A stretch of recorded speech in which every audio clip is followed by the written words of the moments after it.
Olá pessoal, sou a professora Ângela, da Escola Municipal Padre Leonel Franca, e hoje converso um pouquinho sobre notação científica, para auxiliar aos meus alunos do Projeto Carioca 2 na realização do material de complementação.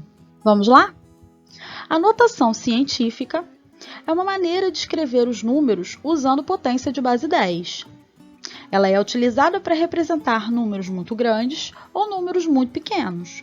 Dessa forma, os números são escritos no formato A vezes 10 elevado a n, onde A é um número real, igual ou maior que 1 e menor que 10. Já n é um expoente inteiro ou ordem de grandeza, e ele será negativo para um número muito pequeno e positivo para um número muito grande. Ele será o número de casas para mover a vírgula, como veremos mais adiante. Bom, como vamos transformar um número em notação científica, então? Como vamos fazer? Observando a fórmula, primeiro devemos encontrar o número que substituirá o A na fórmula. Ele é chamado de coeficiente ou mantissa da notação científica, então precisamos descobrir qual o valor desse coeficiente. Para isso, devemos colocar a vírgula no primeiro número significativo, diferente de zero, claro, e que possuir valor que encontrarmos. Então, nós temos que colocar a vírgula no primeiro número significativo que a gente encontrar, diferente de zero, é aquele número que vai possuir algum valor.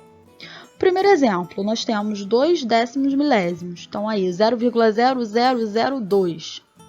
Para a gente conseguir deslocar essa vírgula até um número significativo, ou seja, até um número que tenha um valor representativo diferente de zero, que é o 2 aí olhando, a gente precisa o quê? Deslocar a vírgula para a direita, até chegar ao numeral 2. Então, aí, ó, vou deslocar a primeira casa decimal, a segunda casa, a terceira casa, até 2. Então, depois do 2, eu posiciono a vírgula, após a vírgula eu posiciono o 0.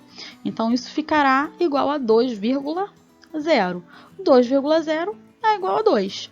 Então, transformando 0,0002, eu tenho o número 2. No segundo exemplo, eu tenho 54.256.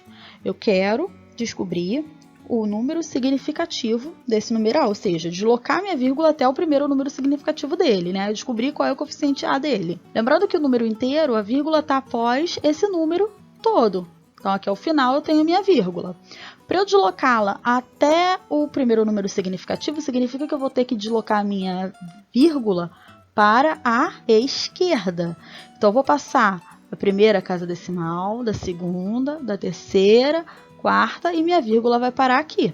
Ou seja, eu encontrei o primeiro número significativo, que vai ser o 5. Posicionando minha vírgula após ele, eu vou ficar com 5,4256. Então, esse será o meu coeficiente. No terceiro e último exemplo, eu tenho uma infinidade de zeros aí, ó, após a vírgula, com o número decimal e o 9 lá no final. Eu sei que eu tenho que deslocar essa vírgula para a direita até chegar ao primeiro número significativo, que é o 9.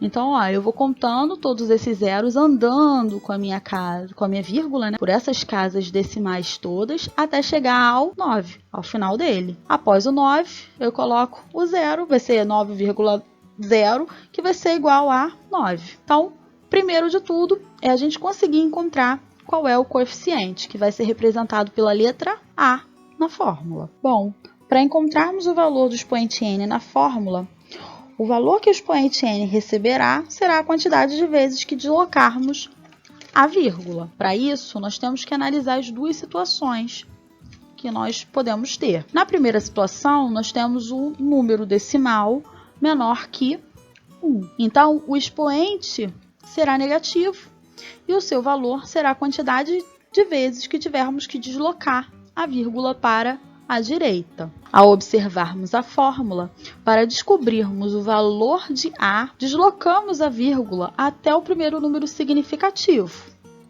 No exemplo, nós iremos deslocar a vírgula daqui, né, que ela está parada aqui, até chegar ao número significativo diferente de zero. Então, passando por todos esses zeros, o primeiro número significativo será o 3. Então, minha vírgula irá parar aqui. Então, o coeficiente A será igual a 3,4. Só que não é só isso que eu tenho que descobrir. Eu tenho que descobrir o expoente n na fórmula. Para eu descobrir o expoente n, eu tenho que contar a quantidade de casas decimais que a minha vírgula andou até chegar a esse 3, até parar nesse 3. Então, eu contarei aqui, ó, uma casa, 2, 3, 4, 5, 6, 7, 8, 9 casas decimais. Lembrando que a vírgula andou para a minha direita. Toda vez que ela andar para a minha direita, o meu expoente será negativo, tá? Então, vamos lá. Com isso, eu descubro que o meu coeficiente será 3,4, como nós vimos. E o meu expoente, que será a quantidade de vezes que deslocamos a vírgula até chegar ao 3,4, e por ser um número muito pequeno, ele será negativo. Portanto, seu valor será de n igual a menos 9. Então, andei para a direita, número negativo. 9 casas decimais, menos 9. Com isso, eu tenho agora o valor de A na fórmula e o valor de n na fórmula. Só substituo esses valores pelos números que eu encontrei. E a minha notação científica será de 3,4 vezes 10 elevado a menos 9. Então, nesse primeiro caso aqui, de números decimais menores que menos 1. No segundo caso, eu já tenho números maiores que 1.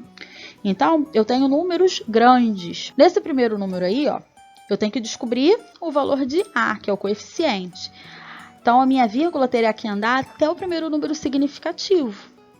Lembrando que nos números inteiros, né, a minha vírgula estará ao final dele. Então, essa vírgula que estará implícita, ela tem que andar até chegar ao número significativo. Então, eu vou caminhar com a minha vírgula, andar com a minha vírgula para a minha esquerda, tá?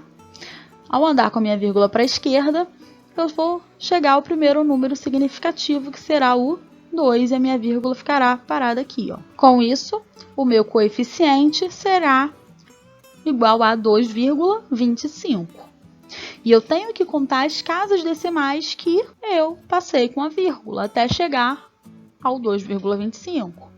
Então, eu tenho que contar todas essas casas. 1, 2, 3, 4, 5, 6, 7, 8, 9, 10, 11, 12, 13, 14, 15, 16, 17, 18, 19, 20, 21, 22 e 23. Então, eu vou andar com uma vírgula por 23 casas decimais até ela chegar e parar após o 2. Com isso, o número 23, né, que é o deslocamento dessas casas decimais, ele será positivo, pois se trata de um número muito grande e não um número decimal. E as casas se deslocaram para a esquerda, a vírgula se deslocou para a esquerda. Então, esse número de casas decimais, esse número do expoente, será, portanto, positivo. Com isso, eu descobri tanto o valor do coeficiente quanto o valor do expoente. Então, substituindo os valores na fórmula, eu tenho 2,25 vezes 10 elevado à 23ª potência. Perceba uma coisa, na notação, somente os zeros vão desaparecer. Os outros números, eles mesmo após a vírgula, eles vão permanecer. Então, na verdade, eu só consigo excluir aí na notação os zeros desse número, encurtando esses números, movimentando a minha vírgula. Resumindo tudo, temos a fórmula da notação científica, que é o coeficiente, que é A, vezes 10 elevado a n, que será o meu expoente. Onde A, que é o coeficiente, será um número significativo diferente de zero. O n será o meu expoente, que quantificará a quantidade de casas decimais que a minha vírgula vai andar. Se ela for para a esquerda, o expoente de base 10 ficará positivo. Então, na minha esquerda, eu tenho um número maior que 1, andando a minha vírgula para a minha esquerda. Então, esse coeficiente, esse n, ficará positivo. Já quando essa vírgula for andar para a direita, né, o expoente de base 10 ficará negativo. Então, eu tenho o meu número decimal menor que 1, a minha vírgula andando para a direita, e esse número do coeficiente ficará negativo, porque ele seria um número bem pequeno. Agora, que tal praticar um pouquinho? Depois de tudo que vocês aprenderam, é bom colocar em prática esses exercícios. Portanto, peço que vocês acessem ao material complementar da semana de 20/4, páginas 8 a 10, questões 8, 10 e 13. Nessas questões, vocês têm justamente a notação científica, ou seja, pegar esses números e transformá-los em notação científica. Além disso, temos no caderno pedagógico semestral, nas páginas 120 e 121, 2 questões que vão estar abordando também a transformação de números para notação científica. Peço que tentem realizar também. Bom, por hoje é só. Peço que estudem. Até o próximo. Não esqueçam de ficar em casa. Aproveitem esse tempo para estudar, para botar tudo em dia, para praticar bastante, para ficar com a família, para ver aquela série que gosta, para escutar aquela música legal, divertida. Mas fiquem em casa. E, se puderem, assinem o meu canal, Professora Ângela Loureiro. Ativem o sininho lá para estar recebendo todos os vídeos novos que eu estou colocando para vocês ficarem craques, feras e estudarem bastante, tá bom? Obrigada, beijinho, até o próximo.